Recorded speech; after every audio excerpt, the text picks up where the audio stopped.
السلام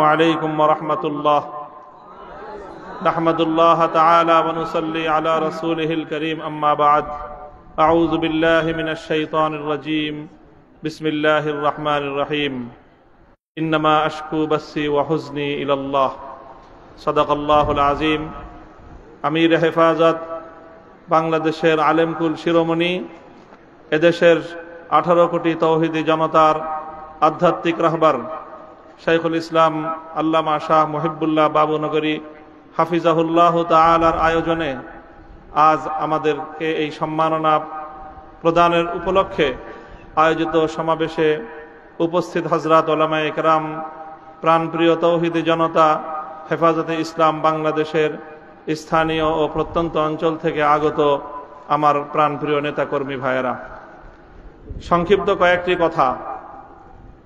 আমি এবং আমার সহকর্মী, আমরা আপনাদের ভাইয়েরা যারা দীর্ঘ কারাবরণ করেছি, কারাভোগ করেছি, আমাদের কারামুক্তির পর দেশব্যাপী আপনারা যে আবেগ এবং উচ্ছ্বাস প্রকাশ করেছেন, আমাদেরকে যে আপনারা সাহস জুগিয়েছেন, এর মাধ্যমে একদিকে আমাদেরও দায়িত্ব বেড়েছে, আর একদিকে আপনাদেরও দায়িত্ব অনেক বেড়ে গিয়েছে।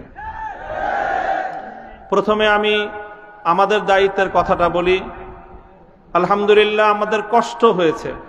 আমরা এটা বলবো না যে জালিমের জিন্দানখানায় আমাদের কষ্ট হয়নি, তা নয়।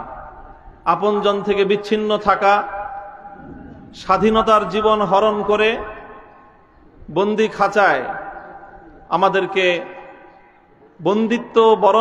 বন্দিত্বের শেকলে বন্দি করে রাখা, এটাই ছিল আমাদের জন্য অনেক বড় যন্ত্রণার বিষয়। সেই বন্দিত্ব থেকে মুক্তির পর দেশব্যাপী হেফাজতে ইসলামের নেতাকর্মীরা এবং সারা দেশের দলমত নির্বিশেষে সকল শ্রেণী ও পেশার তৌহিদি জনতা যেভাবে কারামুক্ত হেফাজত নেতৃবৃন্দকে উচ্ছ্বাসের সাথে, আবেগের সাথে বরণ করে নিয়েছেন, তাতে আমরা বুঝতে পারছি যে আমাদের আগামী দিনে আমাদের দায়িত্ব অনেক বেশি। এবং আলহামদুলিল্লাহ, আল্লাহ পাক রব্বুল আলামিনের নিকট আফিয়াত চেয়ে আল্লাহ আমাদের জন্য সহজ করুন, এই দোয়া করে শপথের বাণী উচ্চারণ করতে চাই। আমাদের সকল কারাবন্দীদের পক্ষ থেকে আমি সে কথা উচ্চারণ করতে চাই। ইনশাআল্লাহ আল্লাহর জমিনে আল্লাহর দ্বীনের ঝান্ডা সমুন্নত রাখতে, আল্লাহর পয়গম্বরের ইজ্জতের হেফাজত করতে, এদেশের নাস্তিক্যবাদকে রুখতে, এদেশে ইসলামকে উপড়ে ফেলার সকল ষড়যন্ত্রকে রুখার জন্য যদি এর চেয়ে বড় ত্যাগ এবং কোরবানির প্রয়োজন হয়, হাসি মুখে আমরা সেই ত্যাগ করতে প্রস্তুত রয়েছি। জীবন দিতে হলে জীবন দিতে প্রস্তুত রয়েছি। সন্তানদেরকে যদি ইতিম করতে হয় সেজন্য আমরা প্রস্তুত রয়েছি। স্ত্রীদেরকে যদি বিধবা করতে হয় সেজন্য আমরা প্রস্তুত রয়েছি। মায়ের বুক যদি আমাদের খালি করতে হয়, আমাদের মায়েরা বুক খালি করে চোখের অশ্রুতে তাদের কলিজার টুকরা সন্তানদেরকে মাটির নিচে খোদার হাতে সুপর্দ করবে। কিন্তু ইসলামের জন্য, ইসলামের বিপক্ষ কোন শত্রুর সাথে এক মুহূর্তের জন্য আপোষ করতে প্রস্তুত নয়।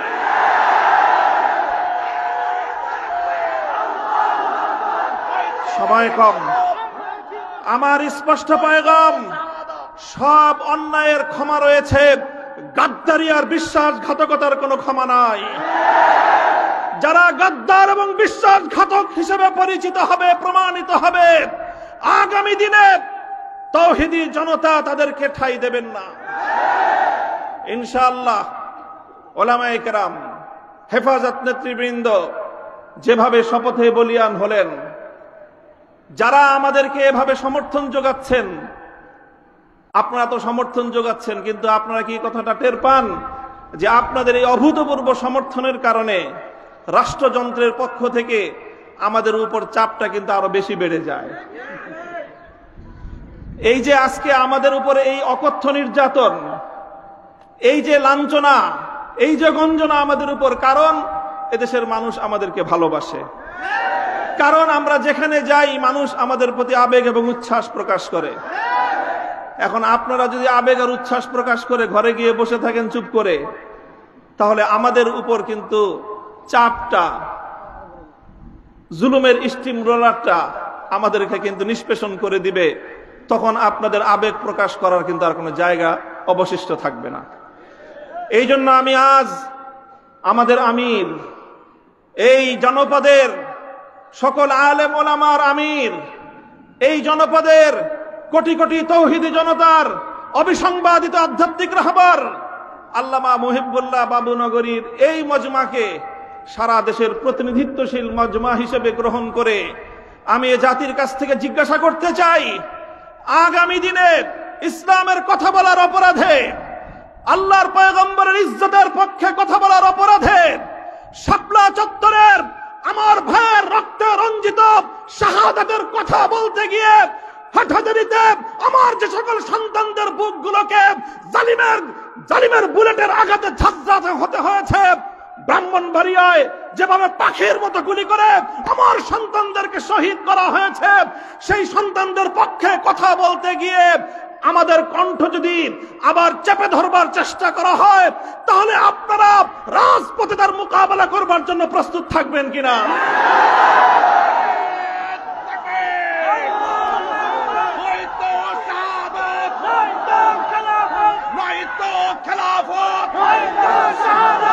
সংগ্রামী সাথী ও বন্ধুগণ, কথা দীর্ঘায়িত করার অবকাশ নেই। আমি আমার দীর্ঘ কারাবন্দিত্বের সময়ে আল্লাহ পাক রব্বুল আলামিনের রহমতের উপর আমার আস্থা, অবিচল বিশ্বাস ছিল যে আল্লাহ রব্বুল আলামিন নতিজা ভালো করবেন, উত্তম ফলাফল আমাদেরকে দিবেন, সে আস্থা এবং বিশ্বাস ছিল। প্রথম দিকে যখন আমাদের মরহুম আমির হেফাজত আল্লামা জুনায়েদ বাবুনগরী হাফিজাহুল্লাহ তাআলা, তাকে আমরা জীবিত রেখে কারাগারে বন্দী হয়েছিলাম, তার উপর একটা বড় আমাদের আস্থা ছিল যে তিনি ইনশাআল্লাহ এই বন্দী মজলুম আলেমদের জন্য, শহীদ আমাদের সন্তানদের জন্য, ব্রাহ্মণবাড়িয়ায় নির্বিচারে হত্যাকাণ্ডের শিকার আমার শহীদ ভাইদের এই হত্যার বিচার আমাদের এই জন্মভূমিতে প্রতিষ্ঠিত করবার জন্য তিনি বলিষ্ঠ ভূমিকা পালন করবেন। আমাদের কারাবন্দীদের পক্ষে তিনি জাতিকে, জনমতকে সংগঠিত করবার জন্য বলিষ্ঠ ভূমিকা রাখবেন। কিন্তু আল্লাহ রাব্বুল আলামিনের ফয়সালা ছিল ভিন্ন কিছু। আমরা কারাবন্দী হওয়ার কিছুদিনের মধ্যেই সেই মর্মান্তিক শোক সংবাদটিও আমাদেরকে সহ্য করতে হয়েছে। আল্লামা জুনায়েদ বাবুনগরী রাহিমাহুল্লাহ তাআলা শাহাদাত বরণ করেছেন। আল্লামা জুনায়েদ বাবুনগরী শাহাদাত বরণ করেছেন। এরপরে অধীর উৎকণ্ঠা নিয়ে অপেক্ষার প্রহর গুনছিলাম যে আমাদের আস্থার এই মঞ্চে কে বসবেন। যখন জানতে পারলাম ওলি ইবনে ওলি, এ জাতির শ্রেষ্ঠ সন্তান, আস্থার মূর্ত প্রতীক আল্লামা শাহ মুহিবুল্লাহ বাবুনগরী হাফিজাহুল্লাহ তাআলা ইমারতের এই ঝান্ডা তিনি নিজ হাতে তুলে নিয়েছেন, সিজদায় শুকর আদায় করেছি, আস্থায় বুক বেঁধেছি যে ইনশাআল্লাহ একদিকে তিনি আরশের মালিকের সঙ্গে রাতের বেলায় চোখের অশ্রু ছেড়ে তিনি এই সংকট উত্তরণের জন্য আল্লাহ পাক রব্বুল আলামিনের সাহায্যকে জমিনে টেনে আনবার জন্য চেষ্টা করবেন। অপরদিকে তিনি জীবন দিবেন, কিন্তু কোন জালিমের রক্তচক্ষুকে পরোয়া করবেন না, কোন জালিমের সামনে তিনি মাথা নোয়াবেন না।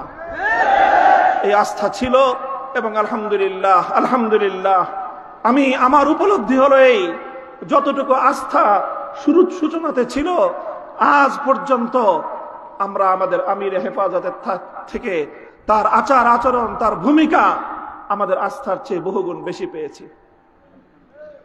আমাদের আমির আল্লাহর পক্ষ থেকে আমাদের জন্য অনেক বড় নিয়ামত। ইনশাআল্লাহ আমির হেফাজতের হাতকে যদি আমরা এভাবে শক্তিশালী রাখতে পারি, এদেশে আমাদেরকে জুলুম করতে পারবে, আমাদেরকে গুলি করে হত্যা করতে পারবে, কারাগারগুলোকে আমাদেরকে দিয়ে ভরপুর করতে পারবে। বাংলাদেশে কারাগারে সর্বমোট আসন হলো 70,000। কয় হাজার? আমরা শাপলা চত্বরে গিয়েছিলাম, কমপক্ষে হলো 20 থেকে 25 লক্ষ। 70,000 হেফাজতের কর্মীরা কারাবন্দী হবে, কিন্তু জালিমের সামনে মাথা নোয়াবে না। এই দেশের 1 ইঞ্চি মাটি নাস্তিক্যবাদ এবং ইসলাম বিদ্বেষের জন্য কারো হাতে ইজারা দেবে না ইনশাআল্লাহ। আল্লাহ পাক আমাদের সকলকে তৌফিক দান করুন, কবুল করুন। আমাদের আমির হেফাজত সহ আকাবিরিনদেরকে আল্লাহ পাক দীর্ঘ নেক হায়াত দান